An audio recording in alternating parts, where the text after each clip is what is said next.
we come together in the name of the ocean and the sea, in the name of the Spirit, breathing in all things, in the name of all that is, we come.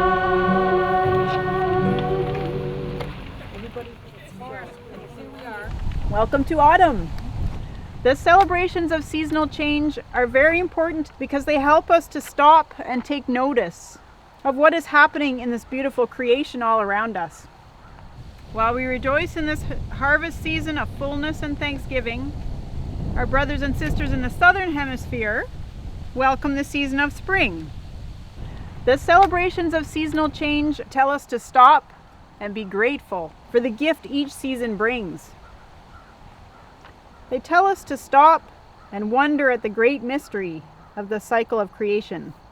At the autumn equinox, we celebrate the bounteous produce that comes in. All life has a purpose. I've come to understand creation in a way that it's meaningful, but it's also sad because you see so much destruction, and that people care more about the economy than the ecology. Ecology means home. So if we don't come home, as well as look at our needs in business, then it's not worth it.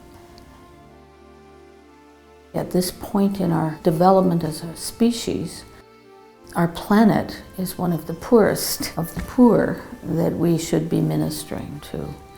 It's getting close to the time when we may, as a species, destroy ourselves. We won't destroy the planet Earth, but we could eliminate that part of the Earth which is its consciousness, the human species. I find it very, very frightening that the people that we should be listening to are being silenced by our government. And the major point for the Sisters of Providence with their commitment to ecology is the fact that they expanded the justice and peace integrity to include integrity of creation, and that they are out there supporting the causes that protect our water and our air and work on climate change and work on energy conservation, fracking, all of these issues. Our mandate is consciousness raising through education, witnessing, being resources, and personal and communal conversion.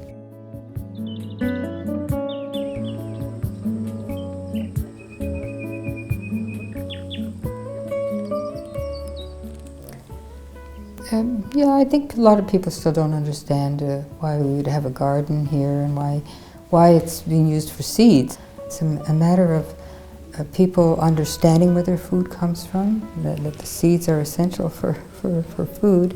And so I try to volunteer over there once a week. So an important part of the ministry of the Heirloom Seed Sanctuary is education. So that we teach seed saving so that people can grow these varieties in their gardens and still save seed from them, so they don't have to become... As we have become more educated, I guess, and learn more not only about the scientific background to the climate change and the ecological disaster that is looming there, but also with creation as being a very great gift of God, and that God's entering into creation as well as entering into the human. And so all of that made us realize that we need to really work to care for creation also. So I welcome you to this workshop, which is Through Love, All Was Created. When you hear the word all, what does that make you think of? And the word that came to me this morning was a bridge. What does a bridge do? Joining. Joins two things, okay. It joins two things. So I'm going to allude to that a little later on, that bridge building of how creation and the incarnational story of God coming into humanity is all a part of how God has connected with us, that bridge building, okay?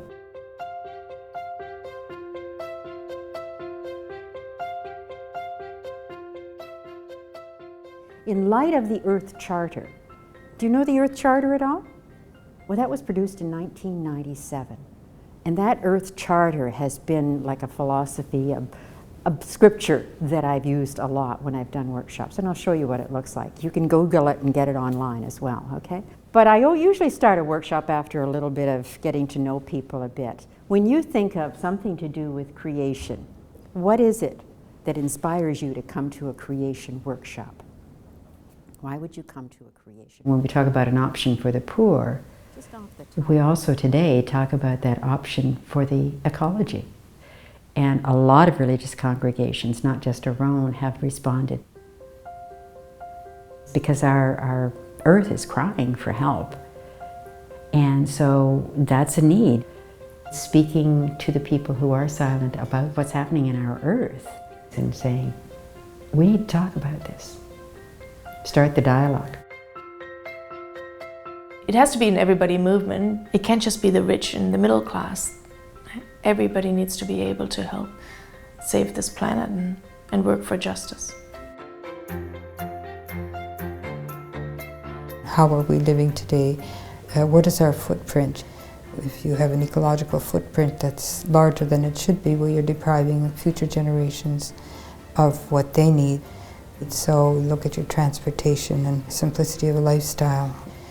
It's the growth, I think, in an understanding that one begins to become inculcated with.